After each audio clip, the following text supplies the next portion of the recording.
US പ്രസിഡന്റിന്റെ ഉത്തരവുണ്ടായാൽ ഉടൻ ഇറാനെതിരെ യുദ്ധം ആരംഭിക്കാൻ സജ്ജമെന്ന് അമേരിക്കൻ പ്രതിരോധ സെക്രട്ടറി പീറ്റ് ഹെഗ്സത്ത്. ആണവായുധം ഇറാൻ തയ്യാറാക്കിയാൽ B-2 ബോംബർ വിമാനങ്ങൾ വിന്യസിക്കാൻ സേന സുസജ്ജമെന്നും പ്രതിരോധ സെക്രട്ടറി. ആണവധാരണയിലെത്താൻ എല്ലാ പിന്തുണയും ഇറാന് നൽകാൻ തയ്യാറെന്ന് അദ്ദേഹം പറഞ്ഞു. ഇറാനെതിരെ സൈനിക നടപടികൾക്ക് പൂർണ്ണ സജ്ജം എന്ന വിശദീകരണമാണ് പീറ്റ് ഹെഗ്സത്ത് നൽകിയത്.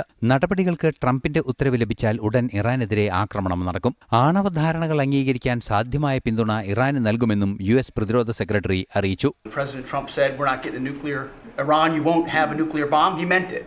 And we sent those B-2s halfway around the world and they never noticed.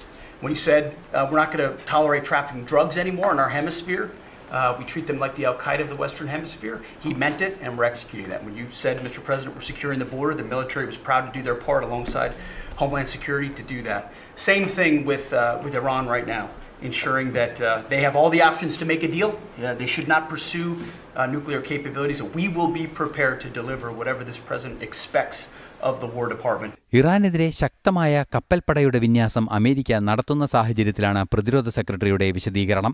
Venezuela president Nicolas മഡൂറോയെ പിടികൂടിയത് അമേരിക്കയ്ക്ക് മാത്രം സാധ്യമാകുന്ന നീക്കമെന്നാണ് പീറ്റ് ഹെഗ്സത്ത് വിശദീകരിച്ചത്. ഇറാനെതിരെ സങ്കീർണമായ നടപടികൾ വൈകില്ല എന്ന സൂചന തന്നെയാണ് പ്രതിരോധ സെക്രട്ടറിയുടെ ഭാഗത്തുനിന്നും ഉണ്ടാകുന്നത്. ഇന്റർനാഷണൽ ഡെസ്ക്, ജനം.